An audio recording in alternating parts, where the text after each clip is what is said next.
지난주에 제일창업 박람회를 다녀왔어요.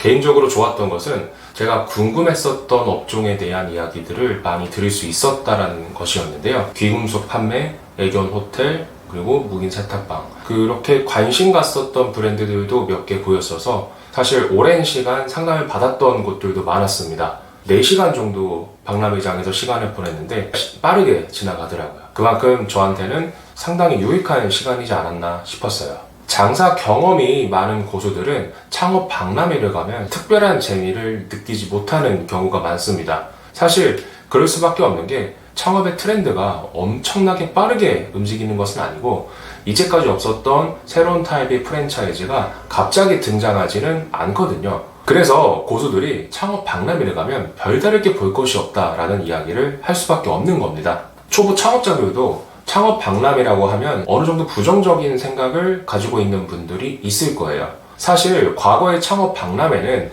계약을 빠르게 이끌어내기 위한 영업을 하는 그런 브랜드들이 정말 많았습니다.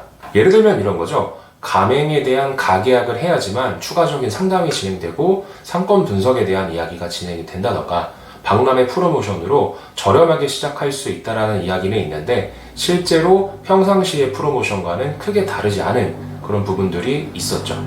이런 부분들이 창업 박람회에 대한 안 좋은 인식을 만든 것도 어느 정도는 있었던 것 같아요. 하지만 최근에 창업 박람회는 자체적으로 진행하는 교육들도 상당히 다양하게 열리고 있는 상태고요. 참가하는 프랜차이즈 브랜드들도 당장 눈앞에 보이는 계약을 위해서 참가하기보다는 브랜드를 사람들에게 알리기 위한 방법으로 창업 박람회를 선택하는 경우가 많습니다. 실제로 제가 상담받았던 브랜드들의 대부분은요, 창업 박람회 이후에 문자나 전화 연락을 통해서 본부에서 진행되는 박람회를 다시 한번 오게 되면은 브랜드에 대한 보다 많은 이야기를 드릴 수 있다, 이렇게 재차 안내를 하시더라고요. 이렇게 창업 박람회는 초보 창업자들에게 양질의 정보를 줄 수 있는 그런 행사라고 저는 이야기할 수 있을 것 같아요. 저는 예비 창업자라고 하면 창업 박람회는 최소 한 번은 방문을 해야 된다고 생각을 합니다. 그 이유는 온라인으로 살피는 것과 현장에서 상담을 받는 것에 큰 차이가 있기 때문이에요.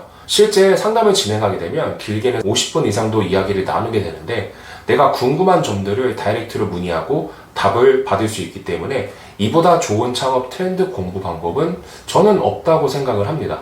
그리고 창업 박람회는 다양한 브랜드들이 찾아오는 공간이기 때문에 단기간 브랜드와 업종에 대한 상담을 받을 수도 있습니다. 저는 초보 창업자라고 한다면 창업 박람회를 꼭 가보라고 조언을 하는 편인데 되돌아오는 질문은 바로 이거였어요. 창업 박람회가 좋은 정보를 얻을 수 있는 곳이라는 것은 알겠는데 실제 내가 창업 박람회를 갔을 때 어떤 질문을 어떻게 해야 하는지를 잘 모르겠다, 이렇게 말씀을 하시더라고요. 그래서 오늘은 창업 박람회를 갔을 때 필수적으로 물어봐야 할 질문 5가지를 알려드리겠습니다. 첫 번째는 원가율에 대한 질문을 꼭 하셔야 돼요. 원가율이 얼마나 되나요? 이 질문을 하셔야 되는 게 코로나로 인해서 과도하게 원가 상승이 발생된 프랜차이즈가 상당히 많기 때문에 현재 상태에서의 원가율이 어떤지 반드시 확인을 할 필요가 있습니다.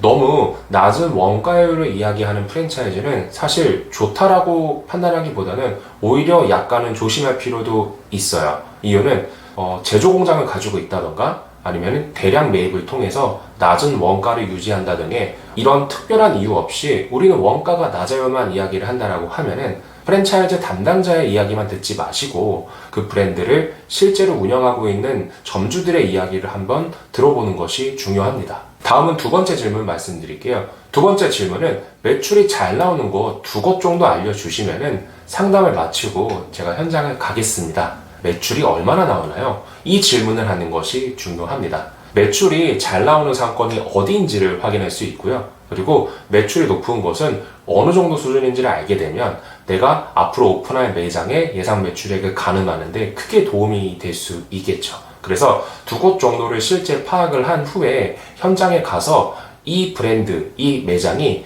위치가 좋아서 매출이 잘 나오는 건지 아니면 프랜차이즈 브랜드의 컨텐츠가 좋아서 매출이 잘 나오는 것인지를 확인해 볼 필요가 있습니다. 3번째 질문은 배달 비중에 대한 부분을 확인하셔야 돼요. 배달 매출이 전체 매출의 몇 %를 차지하는지 확인하는 것이 필요합니다. 총 매출보다는 홀 매출의 비중이 중요하고 배달 매출의 비중이 너무 높은 경우에는 수익을 계산하는 데 있어서 보다 보수적인 접근을 하는 것이 중요합니다. 실제로 배달이 매출을 상승시키고 점주의 수익성을 올려주는 데 도움이 되는 것은 맞지만은 배민이나 쿠팡이츠에 들어가는 수수료, 그리고 라이더들에게 주는 비용, 그리고 포장에 대한 추가적인 비용이 배달에서는 발생되기 때문에 수익을 판단하는 데 있어서는 이러한 배달 매출액의 비중도 반드시 고려를 해야 됩니다. 네 번째 질문은 AS는 어떻게 되는 건가요? 이 질문을 하는 것이 중요한데요. 이 경우는 어떤 경우냐면요.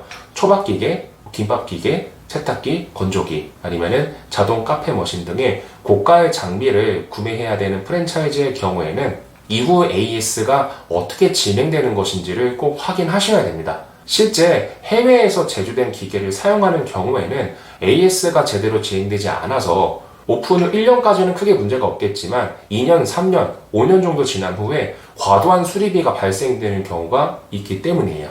마지막 질문은 신메뉴가 지속적으로 나오게 될까요? 메뉴에 대한 질문을 하시는 것이 필요합니다.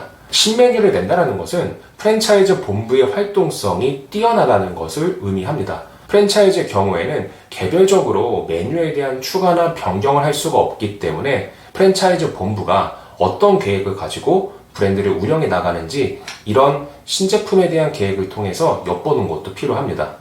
독립 매장을 운영한다라고 하면은 그 지역의 특색에 맞게 아니면은 그 당시 트렌드에 따라서 메뉴를 추가하고 토핑을 바꿀 수 있는 어떤 전략을 구사할 수 있지만은 프랜차이즈의 경우에는 메뉴에 그런 변화를 줄 수가 없기 때문에 본부에서 운영하는 메뉴에 대한 전략이 매출에 대한 영향도를 많이 주는 부분이기도 합니다. 창업 박람회는 예비 창업자라고 하면은 반드시 알아야 할 정보가 정말 많습니다. 월드 전람회에서 진행하는 프랜차이즈 창업 박람회도 다가오는 8월에 예정되어 있고요. IFS 창업 박람회도 10월에 예정되어 있어요. 그리고 대구나 광주에서도 창업 박람회가 예정 중인 것으로 알고 있습니다. 저는 오늘 제가 이야기한 내용을 참고로 하셔서 예비 창업자분들이 이런 부분들을 좀 염두하면서 창업 박람회를 꼭 방문해 보셨으면 좋겠습니다.